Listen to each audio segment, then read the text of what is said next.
Hey everybody, here are the notes for 7-2, which is similar polygons. So I pre-wrote some of this stuff to save you time, and you can just pause it and write it down, so you wouldn't have to watch for as long. So here we go, similar polygons. Polygons that have the same shape but maybe different in size. So similarity means that we have two things that are the same shape but different size. So it's kind of like congruent, but not exactly. So you can tell these two polygons, these are both quadrilaterals.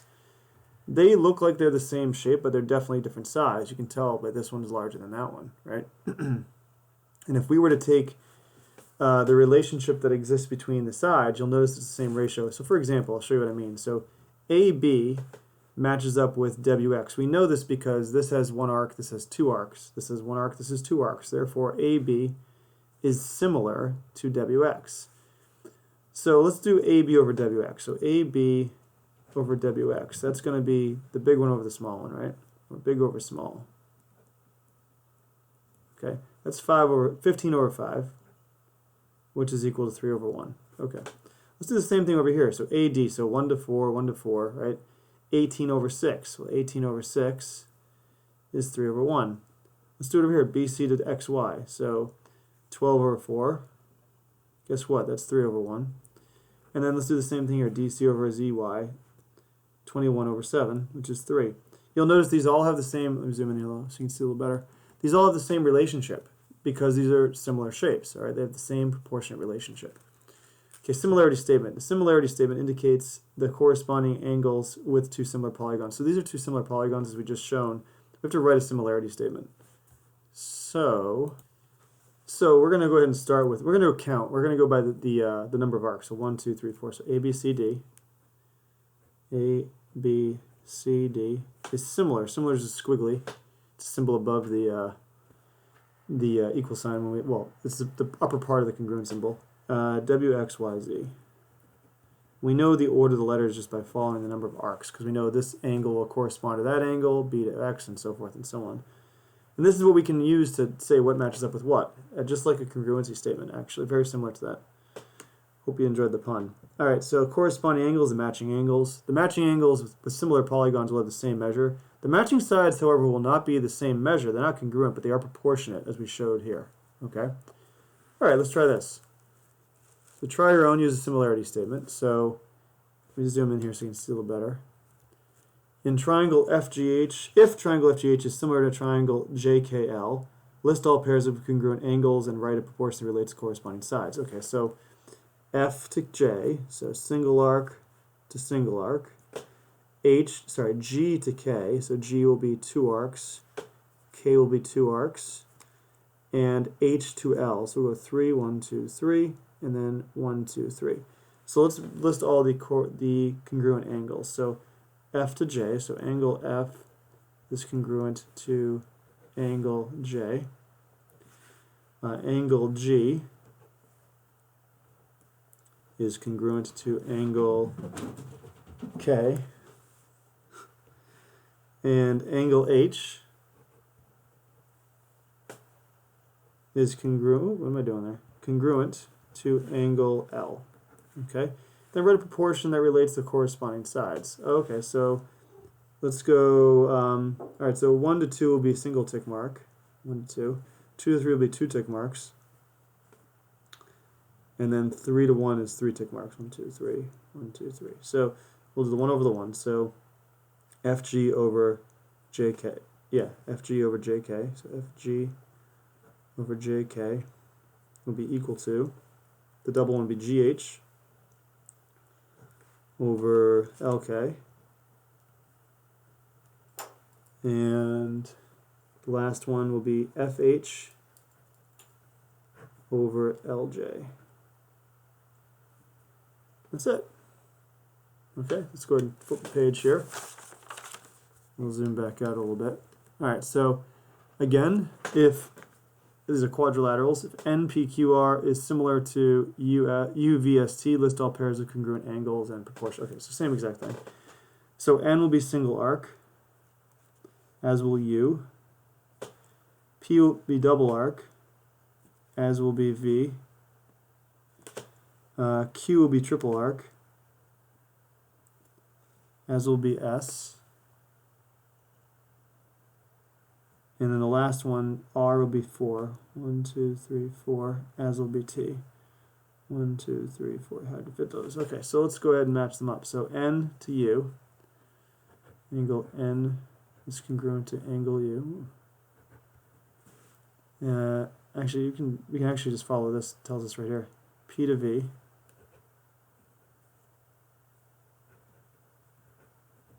Q to S. And then R to T.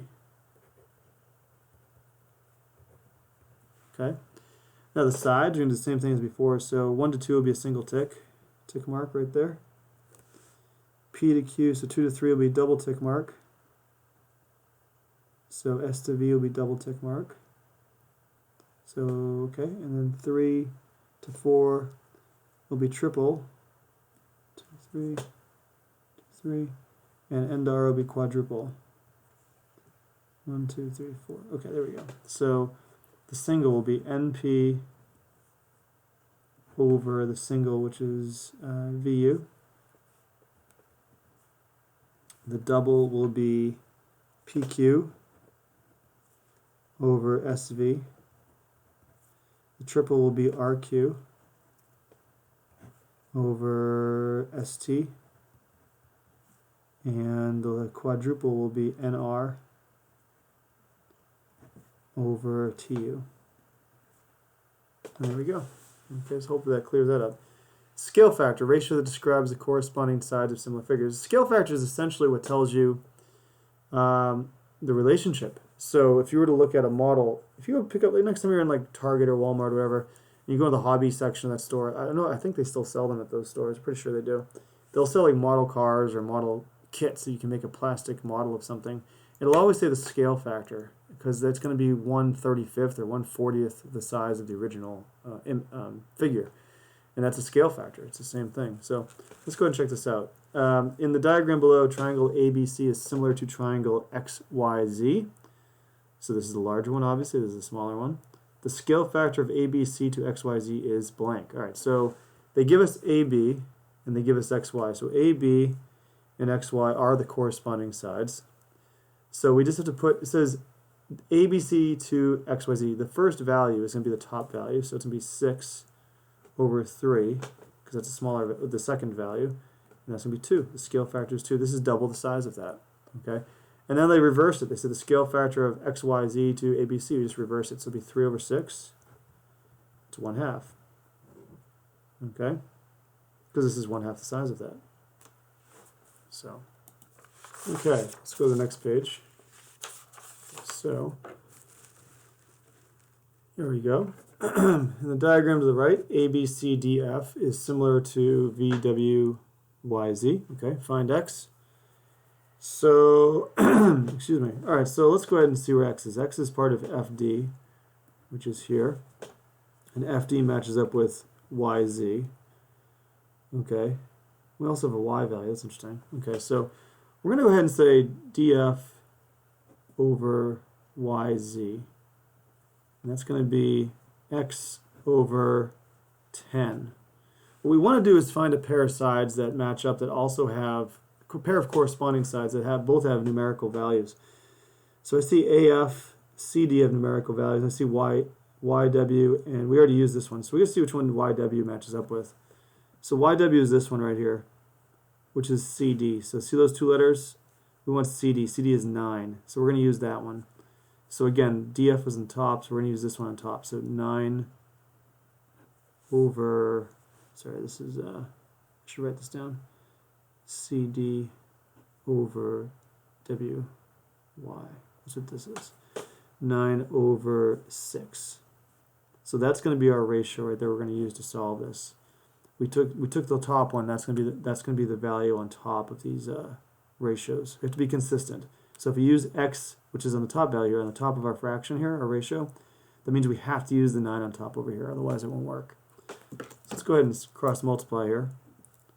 So X times 6 is 6X. 10 times 9 is 90.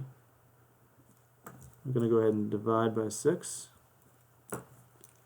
X is going to be equal to, let's see, 1, 15? Yeah, 15.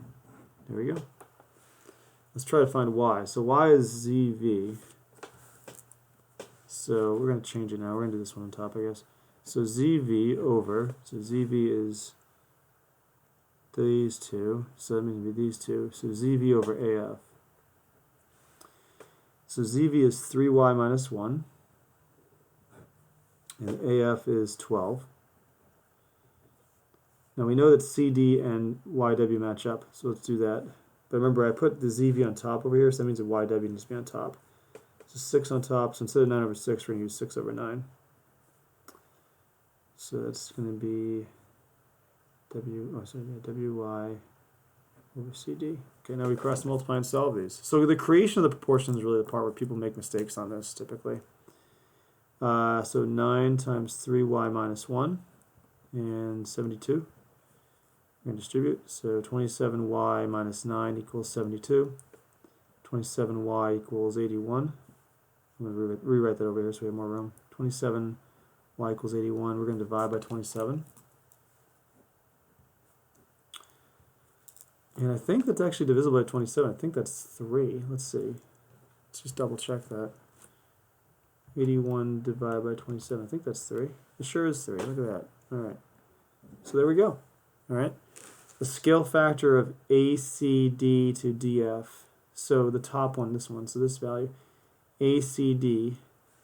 So okay. So so we're going to use that value here. So we're going to use the two that we have numerical values is CD and YW. Those are the ones that match. It's confusing because this is actually kind of flipped. So we're going to have 9 is the first value, and then 6 is the second value. So 9 over 6, and that's going to be 3 over 2. That's our scale factor. The diagram on the right,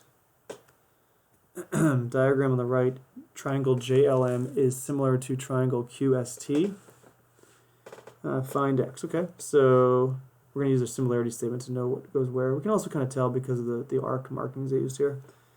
So x is here. So ML, that's going to match up with QT. So ML is 6x minus 3, and QT is 2. So now again, we want the pair of sides that will have both numerical values. So JM has a numerical value. It's the only other one we can use because this is a variable and this is algebraic. Does JM have a matching side here? JM. Did I screw that up? I totally screwed that up. Yep, I totally screwed that up. I misread that. Sorry, let's slow down here. Sorry. So ML, sorry, ML is right here. I don't know why I literally saw that as an L. That's crazy. All right, so ML is going to match up with ST. So ML will be 6x minus 3. Oops, 6x minus 3. ML over ST. ST is going to be 3. Good thing I caught that. Okay. And now JM, which is the ones I originally had, and QT. So QT, so JM is 4, and QT is 2. So now we can solve for x. So 6x minus 3 times 2. 3 times 4 is 12. Distribute, we're going to have 12x minus 3 equals 12. We're going to add 3 to both sides. I'm going to write this over here so we have a little more room. 12x, what is that? Okay. There it is, okay. 12x equals 15. And we're going to divide by 12. So x will be equal to, divide these by 3, 5/4. Okay. Find y. Doesn't seem like it. That doesn't look right to me. We're gonna double check that. Find y. So y is here. JL is the first two. So JL will be 3y minus 2 over the first two, which is QS, which is 5. And again, the ones that match up are JM and QT. So JM is going to be 4, QT is 2. So it should be double the size. This technically should be double the length of that. We can go back and double check that. So we're going to go ahead and cross multiply. So 3y minus 2 times 2. And then 5 times 4 is 20. And so we get 6y minus 4 equals 20. We're going to add 4 to both sides. 6y equals 24. Divide by 6. And y will be equal to 4. Okay, I want to double check that because this just doesn't feel right to me, but we'll double check it. But I got screwed up here in the beginning, so let's see. So let's just go back and check this. So find x. X is part of LM. LM is the last two here. It means it matches up with ST. So LM is 6x minus 3, and ST is 3. Okay, that's right. And then JM is a numerical one. That JM is the first and last. And then the first and last here is QT. So 4T. Yeah, we set this up right. Let's double check our math here. So 6 times 2 is 12x. 2 times 3, negative 3 is negative. Oh, that's why. See what I did here? I didn't distribute the 2 to the negative 3. I knew something was off here. So when I wrote this distribution here, guys, I did not multiply 2 times negative 3. I caught myself here. Good. I knew something was off. Okay, let's try that again down here. Let's not screw it up this time. All right, so 6x minus 3. Our setup was right. Just my actual multiplication was off. We all make mistakes, as you can see. So we're going to cross multiply. 2 times 6x minus 3 equals 12. And then we're going to multiply here. 12x minus 6 equals 12. We're going to add 6 to both sides. Yep, we're going to add 6 to both sides. We're going to get 12x equals 18. We'll divide by 12.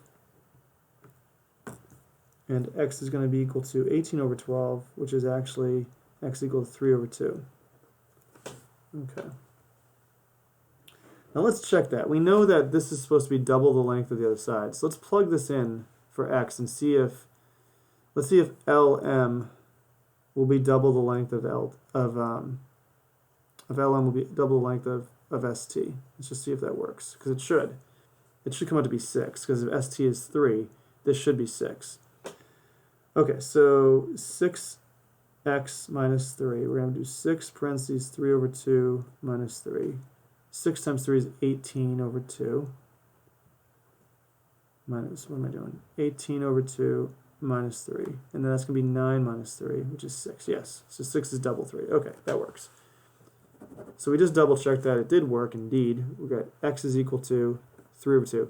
A long and arduous road, but we reached it. So a little lesson there. If you make a mistake, go check it. And if it doesn't feel right, it didn't feel right to me. I knew something was off. It's a good way to just go back and check the answer like we did there. You don't have to always do it, but if you're not sure, go for it. All right, scale factor from QST to JLM. So from here to here, we know this is double the size of that, right? We can let's make sure we all know how to do this. So let's take the two numerical values. So which was JM and QT. So QST is this one. So we're going to put the 2 here and the 4 here. So to go from here to here, so this is the top value. So 2 over 4 is 1/2. Which makes sense because this is 1/2 the size of that. Okay. So hopefully I didn't confuse you too much with that last example. Hopefully that was helpful. And that covers the notes for section 7.2. So let me know if you have any more questions. Thanks, guys.